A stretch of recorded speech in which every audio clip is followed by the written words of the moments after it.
Yes, mga silingan, kapitbahay, neighborhood, I am Mini Camera, ano to ang Raul, and welcome to the house construction latest update. Vlog episode 20.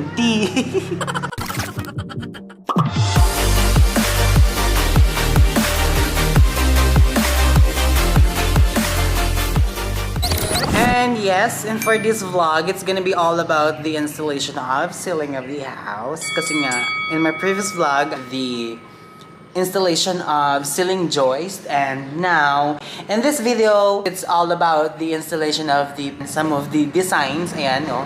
Pero they are not yet finished, pero nailagay na yung mga marine plywood. So yeah, let's go. And also in this vlog episode, I'll be going to provide some of the info of what are the materials that we have used to complete this.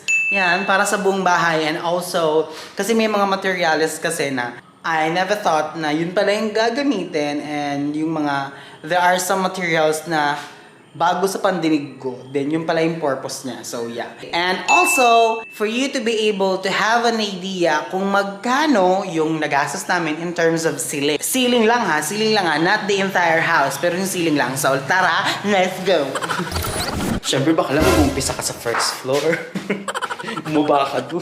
So I am already at the outside of the house, and as you can see, we have already installed the roll up. Ayan siya, nagpakabit kami, and it's 15,000 ang isa. Yes, so dalawa yon, 30.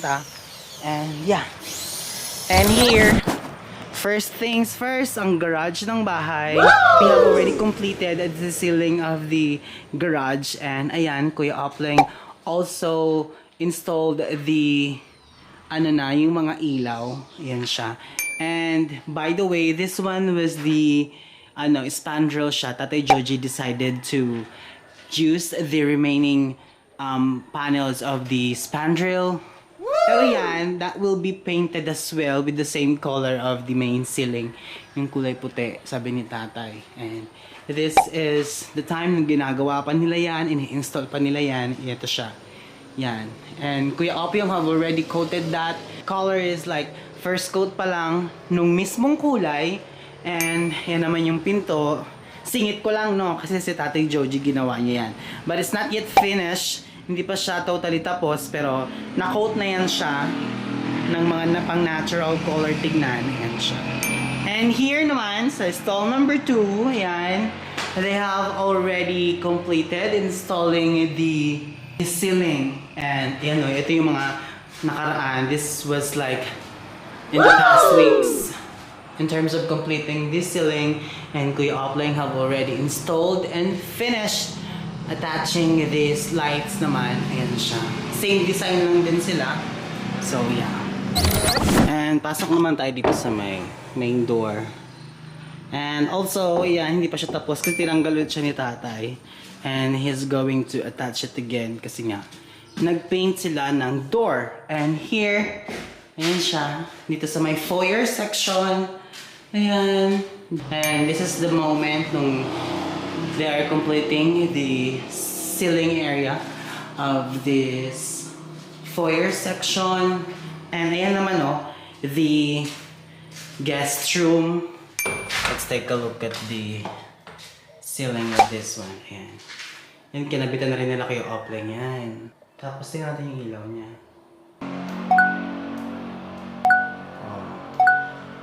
So you can choose any kind of color of the light, whatever you want.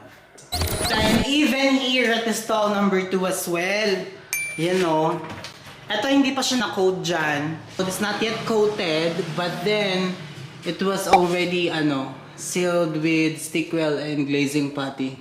Yan siya in terms of that area. Si Kuya Opling yung nag-coat dyan, and si Kuya Opling nagtabit ng mga ilaw, and sila Kuya Janjan, the one who completed, and si Kuya Payat, the ceiling. Yan siya. And also here, so this door is the service door. Kung hindi pa yan siya tapos na yung pinto na yan. And also here at the comfort room, so para sa mga guests. Yan. Yan siya. Pero hindi pa siya na-coat ng glazing pad. So let's go to the second floor. Ito naman yung sa may hagdanan. Ito, it's not yet finished. As you can see, Kuya Opyong have already added some mesh tape and stick well. So the purpose of mesh tape pala is like para i-secure yung bawat dulo, both edges of the conjoined end of the plywood. Conjoined twins. So this is the example of the mesh tape. Ayan siya. Yan. And that area will be for the light pendant yung nabili namin from Stains and Entrelaces. And this one is the kids' room, pang babae. They have already installed the light and completed the ceiling. And as you can see, meron na siyang mga bakas ng pintura dyan. Ano pa lang, first coat pa lang siya, first coat of the paint. Ayan.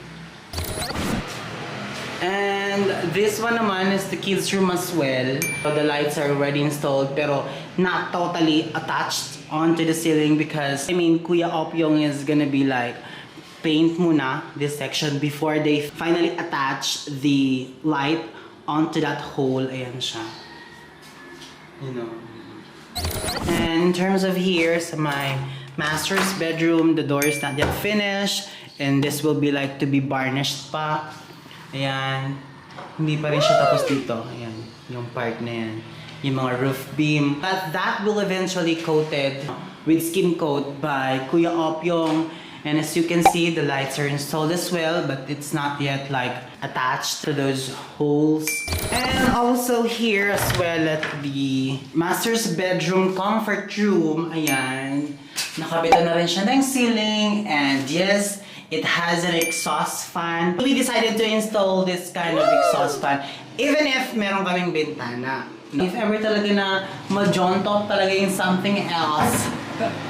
So ayun nakabitan na siya ng mesh tape. Then that will be coated with glazing putty as well. In terms of here naman, sa main bathroom, ayan, we have also installed exhaust fan as well even if we do have the window, kung sasyalan na. And that one will be the manhole in terms of like, kung meron mang maintenance in terms of the wiring sa taas, Kuya Opyong can be like, go through to that hole, papasok dun sa pinaka loob talaga, whereas he is able to fix the wirings if ever man, pero wag na sana. And here as well, another adult room. Ayan siya, they have already completed the ceiling of this section. And meron na rin siyang lights. Ayan. And also, let's go here. Char! Nakita mo na naman yung door namin. Marites, ganda. So, ayan. Pagbukas mo dyan. Ito, hindi pa siya tapos ha. Huwag kayong magmamadali siya. Ayan Yan. Here at the living area.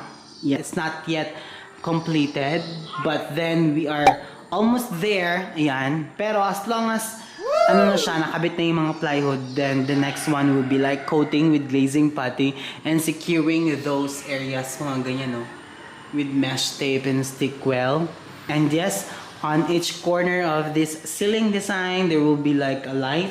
1, 2, 3, and 4. Yan siya. Wow!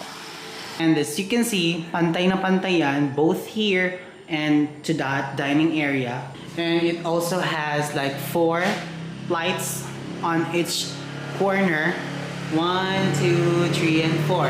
And this area will be like the pendant area ng dining. Yes, dining yung binili namin sa Stains and Entrelaces. And this will be like the area for the kitchen. Merong mga cabinet dyan.